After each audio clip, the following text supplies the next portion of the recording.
You're with The Capitalist Sage, a twice-a-month podcast that seeks out entrepreneurs and experts that speak to the real-world life of doing business for their sage advice. Now, with your hosts, Karl Barham and Rico Figliolini. Welcome to the Capital Sage Podcast. We're here to bring you advice and tips from seasoned pros and experts to help you improve your business.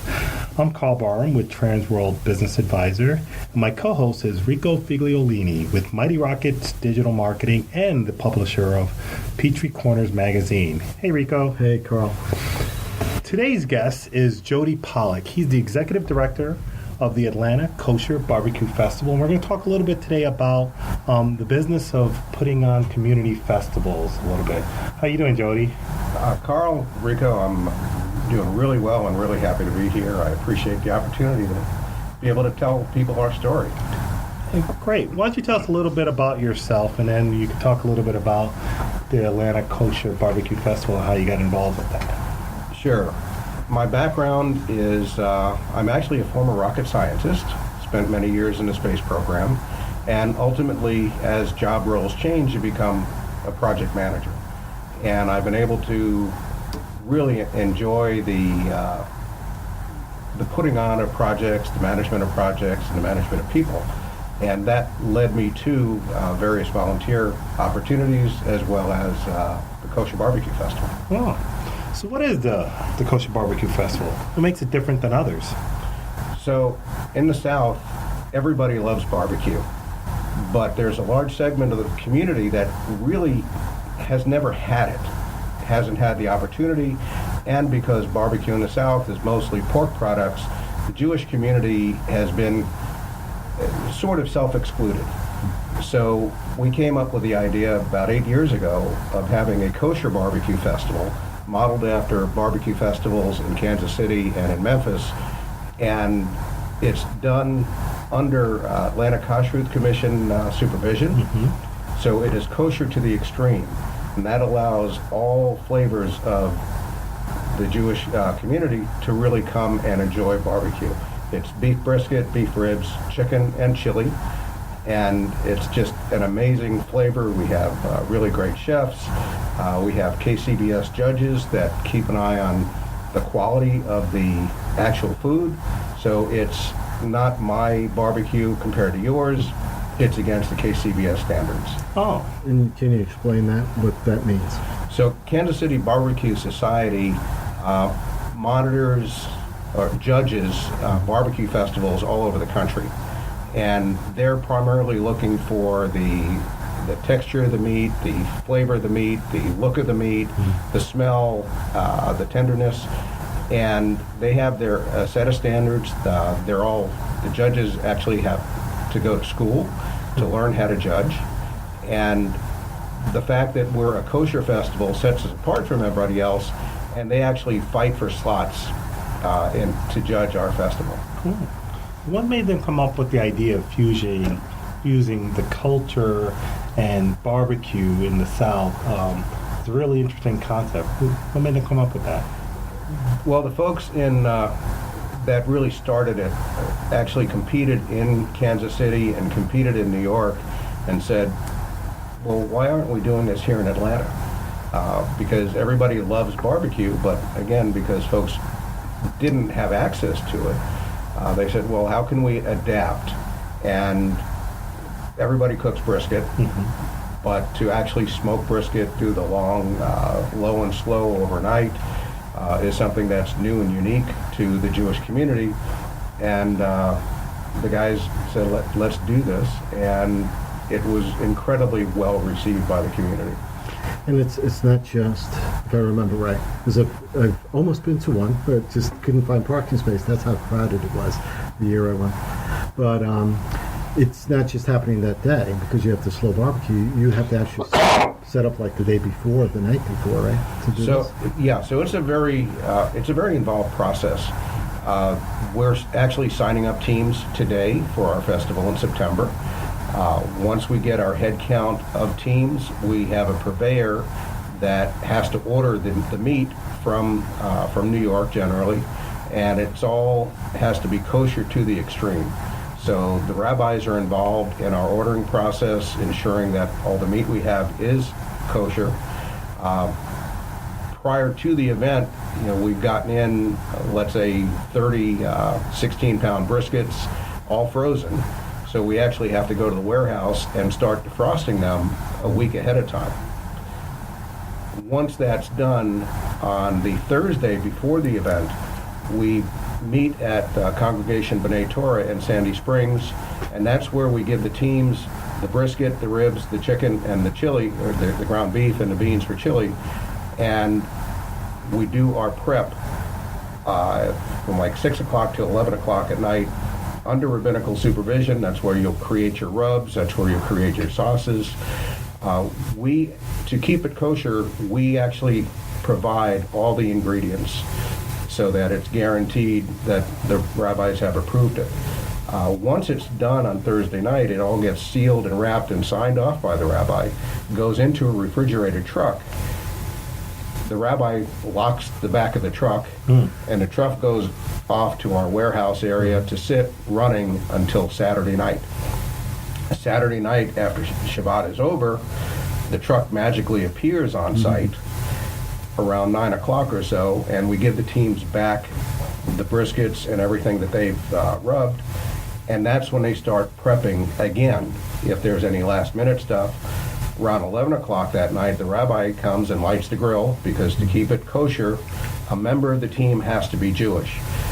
Now, but not everyone on the team is Jewish? Not everybody on the team is Jewish. You may have a team with no Jewish folks at all, but the fact that the rabbi lights your grill, that makes your team kosher. Oh. And then you cook through the night. And 11 o'clock in the morning, the public comes, and that's when the fun begins. And the teams are very diverse. We have all flavors of folks on the teams, and we provide free entry to police and fire departments. And we have what we call a First Responders Cup that actually goes to the grand champion of the police and fire departments.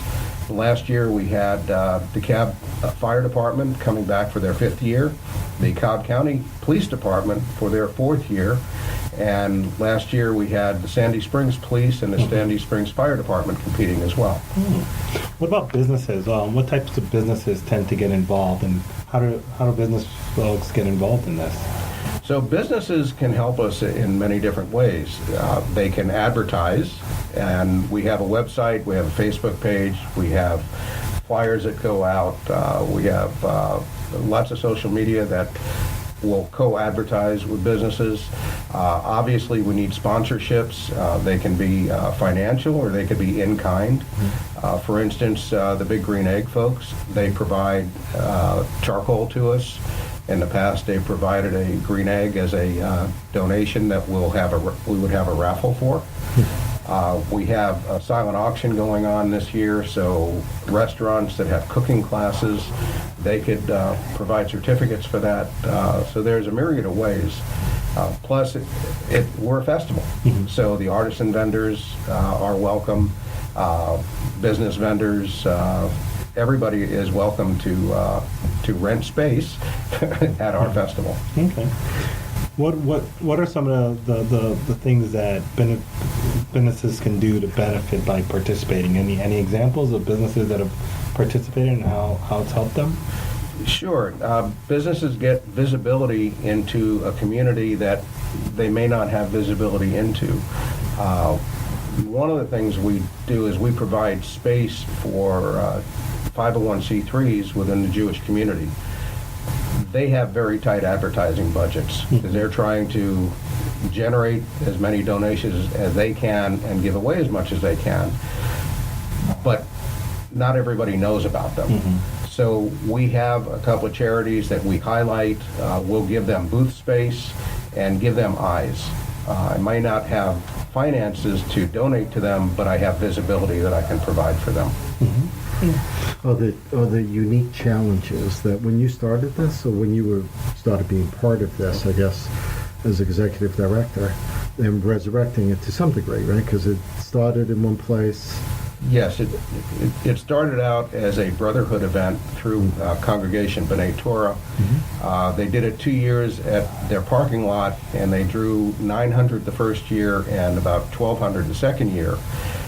The temple underwent a renovation, so they didn't have the space to do it for the third year, and they realized it was getting bigger than they could handle.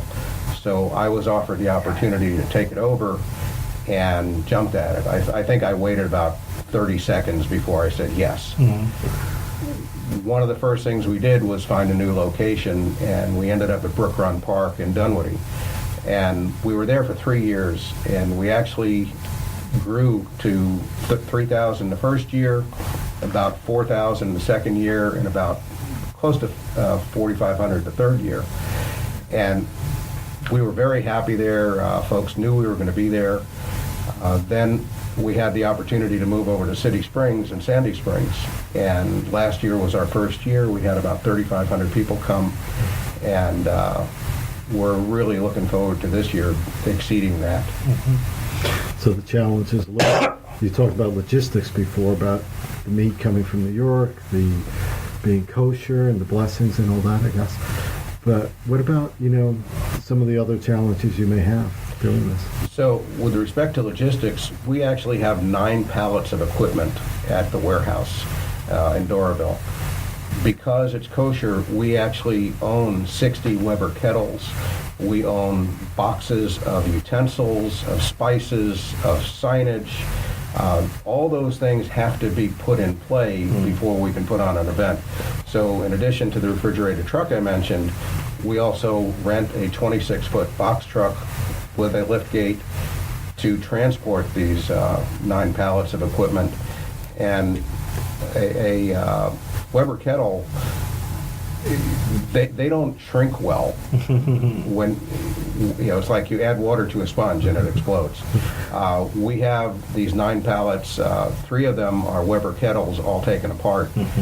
We actually have to have a couple of shipping containers brought on site so that when we reassemble the grills, it covers the space. So we can fill a 20 by 40 or a 10 by 40 shipping container with these grills alone, plus all the other equipment.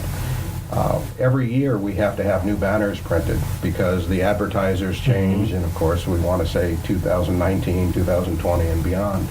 So it's getting the banners done, getting whatever other signage done, getting the handouts for the visitors so they have a little map of knowing what's going on where. The timeline always changes a little bit depending on the entertainment we have.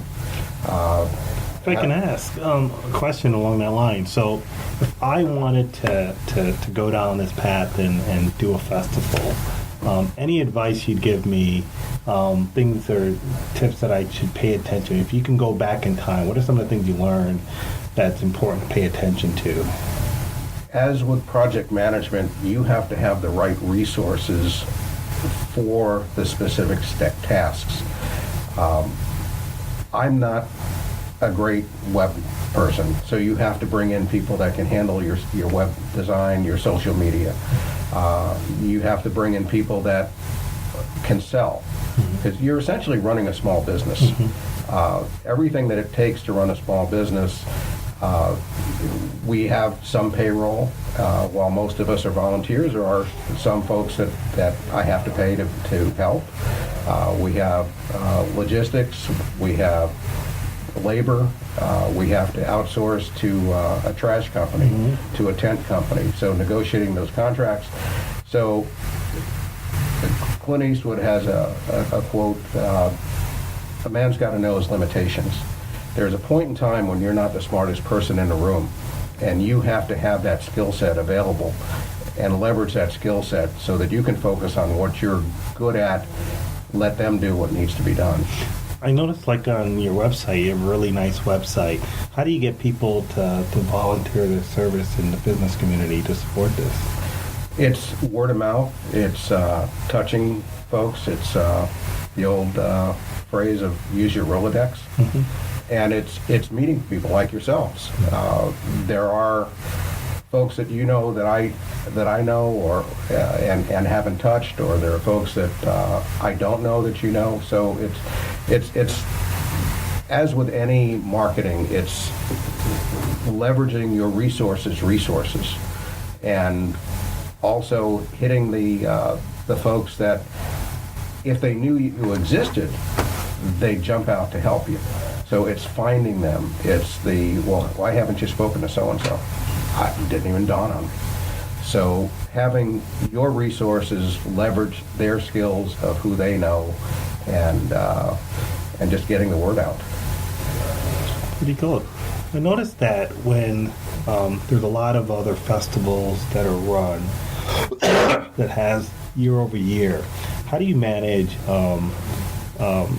turnover and keeping people engaged? Because a lot of these have a lot of passion around it. People are passionate Sure. about the cause. They're passionate about the impact that it's having in the community. I noticed on your website shows how you help feed people in need and so on. How do you make sure that message resonates with people that attend and incorporate that into the events? The festival is a huge community gathering. We're providing exposure to organizations. We're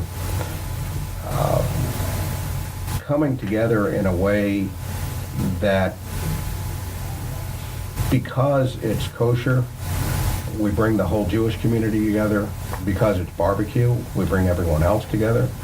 And it's seeing Atlanta it's a microcosm of Atlanta, and that will spurn people to.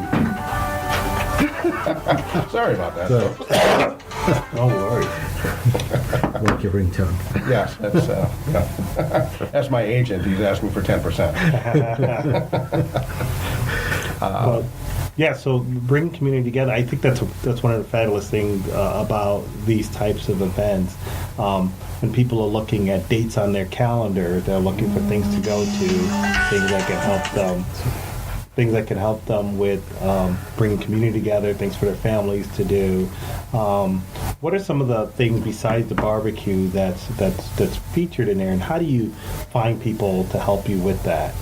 So one of the things we do is we have a huge kids area where folks will have face painting in the bounce houses to keep the kids occupied.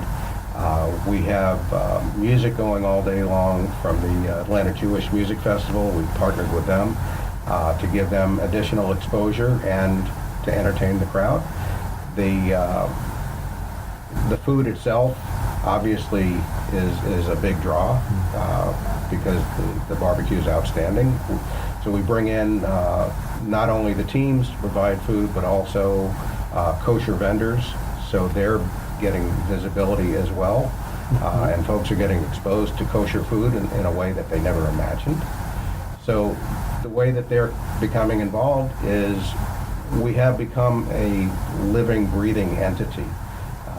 They've seen that it's not a one-time shot, so folks are actually putting it on the calendar as this is something we want to attend every year, and it grows. It seems like also, especially the way you were describing it before, it takes a whole year to get this done. It's not a 2-3 months. It's really starting like 9 months out, 12 months out, maybe the day after the event even. And you cross marketing, which is cool. We're doing with the Atlanta Jewish Music Festival. Yes, that's cool. That's what bloggers do. Sometimes they cross market between shows. It just comes to mind that if someone, so obviously this is a nonprofit community event, but I've seen even other events happening where they're for-profits, where it's a wine festival or where it's even those 5K, 10K runs all of a sudden show up. They're not festivals, but they're definitely an event similar because they're surrounded by vendors and sponsors and stuff. Do you think something like this could be a profitable event even? it can, and while we're a non-profit, we still would like to have some change left over at the end. We have to make our cost really before the event happens. Anything we make on the day of the event is essentially a bonus. we are limited in how much we can actually take in, because a taste is only $1, and the teams can only provide so much in tastes. The food vendors, we charge a fee to be there. It's way too complicated to say to the food vendor, well, you sold $1,000 worth of food, therefore I want this percent. So it's just cleaner for us that we charge them a fee to be there. Yeah. There are things that we do to gain extra revenue. As I mentioned, the silent auction. Somebody came up with the idea and said, well, everybody's got a bottle of wine in their closet that they're never going to drink. So let's get a bunch of bottles of wine and just package them as a 12-pack and sell them through the silent auction that way. So there's some very simple ways to do it. Then you have artists that want to display their wares. I myself am a woodworker, so I made some menorahs last year and donated it to the festival, and people actually paid for it, which was pretty mind-boggling. So the silent auction is really one of our bigger moneymakers. I wonder if you're a business owner out there and you're hearing this, starting a festival and getting involved in doing that, or at least providing some of your services or products to a festival like this, how would they actually go about doing that? So on our website, we have a vendor spot, a vendor menu item that is broken down into a food vendor, an artisan vendor, or a brick and mortar type business vendor. They can reach out to us that way. We have a marketing at the Atlanta Kosher BBQ Festival.com or the Atlanta Kosher BBQ.com. The website also has a sponsor link where if you're considering a donation, we'll, in return for the donation, we'll do various levels of social media marketing, the banners, the website, advertising, and the like. We get on more podcasts, we'll talk about more of the vendors to spread the word. But I know a lot of small business, they're always looking for different ways to reach customers. If they're a newer business, they're looking at ways to have a customer get introduced to them. If they like what they're doing, they can get repeat customers out of that. So it's interesting, these festivals are a really good source for local businesses to go in, get noticed, get visibility, which may not show up in their marketing budgets typically of what they do, whether it's Google ad searches and others. It's another way to reach and connect, but also do it in a way that helps promote community involvement and reaching out into the community. So I love the idea of festivals as part of people's marketing budgets and planning ahead so they know they're going to commit to a few things a year that they can have present. But also I notice about things that employers can do for their employees, whether it's buying tickets to it, inviting them, they can make that part of events, team building, being involved. And some of the teams seem to be formed that way around groups of folks that are coming together. How did that get started? Yeah, so the team, again, you don't have to be Jewish to be on a team. And it takes a while. It can be done by 4 people. It can be done by 8 or 10 people. The prep is always a challenge because you've got the different meats that have to be prepped on the Thursday night before, and then overnight we're cooking. So various folks coming and going overnight is a great idea. And then during the day when you're handing out the tastes and you're serving the public, that's where we always need extra help. And it's a great team building event because there's so many moving parts. One of the reasons that I really got involved with it was that it gave people real tasks to do, because when you have a volunteer organization, people want to help and they got to do something. I'm here to help. What would you like me to do? So there's just so many things that are happening during the day that bring folks in and need assistance. We need extra folks selling tickets. We need extra folks helping with the cleanup, helping make sure the teams have enough cups and gloves and their consumables. So it's a great way for folks to be interacting with each other. Cool. Excellent. Well, thank you for telling us a little bit about the festival. And just wondering, what else do you have going on? Anything else that you're involved with? What keeps you busy? Sure. Well, I'm, as I mentioned, a project manager, and I do project management consulting for businesses. As a former rocket scientist, my claim is that project management isn't rocket science. In many cases, it's adult supervision. But it's also running a business, because you have, again, the budget, the resources, the timelines, the product quality. So there's a lot involved with it, and if folks need some help, I'm happy to help them. Oh, perfect. Thanks. Well, I'd like to thank Jody for your time today and helping highlight a really fabulous festival. Hopefully everyone will get out.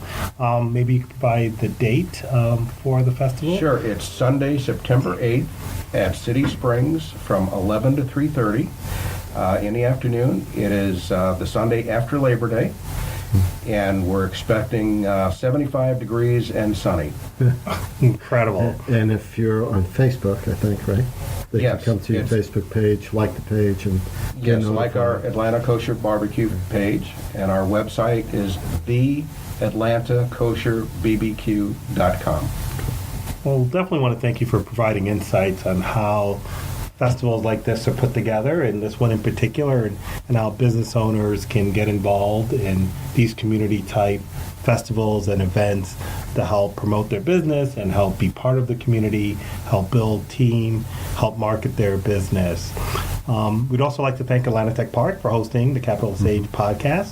If you're thinking about starting a business and coming to Atlanta Tech Park at 107 Technology Parkway, is a great way to take a visit and look around at some of the exciting businesses and energy that's in the place in a lot of the events.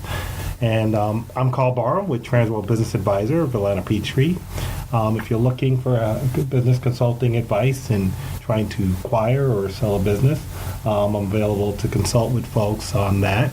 And Rico, I know in the upcoming months we've got some exciting stuff. Yeah, well, a bunch of things, I guess. We're working on the next issue of Peachtree Corners magazine, and working on several feature stories in that. That's going to come out the first week or so of April. And we've gotten really great feedback on it, and I'm just excited to be able to continue on with it. It's been like a sponge in a puddle of water that's just soaking it up. So we're working on some really good stories. We have a website, livinginpeachtreecorners.com, that we're posting to at least 2-3 times a week. Other stories that are coming up. In fact, today we're going to, my daughter and I, who did the cocktail feature in the first issue, we're going to be doing the sweets and treats feature in the next issue, so they'll be going around looking for that. Mighty Rockets, the company I have, does social media marketing and content and all that. So if you look for someone to do marketing or online or social work, that's what I do. And I want to thank also Quinn Watch, who's been from Paul Duke STEM High School. She's behind the camera on smart devices. We're using Switcher Studio for some of the stuff we're doing today for the Facebook Live feed. So just want to thank everybody. We've got more podcasts. On our next one, we're going to have a gentleman that is a CFO for hire that helps business owners plan how to prepare themselves when they're ready to exit their business. So tune in for our next show, and we'll talk a little bit about that for all those business owners that may not be ready to sell their business yet, but they want to start planning for it. It'll be a good episode to tune in for. Cool. Glad to have you on, Jody. Thank you. I appreciate the opportunity. All right. Thanks, everybody. Have a good day. Take care. This has been the Capitalist Sage with Karl Barham and Rico Figliolini, the twice-a-month podcast with entrepreneurs and business experts. We hope you enjoyed this episode. Want more? Visit our website at capitalistSagePodcast.com.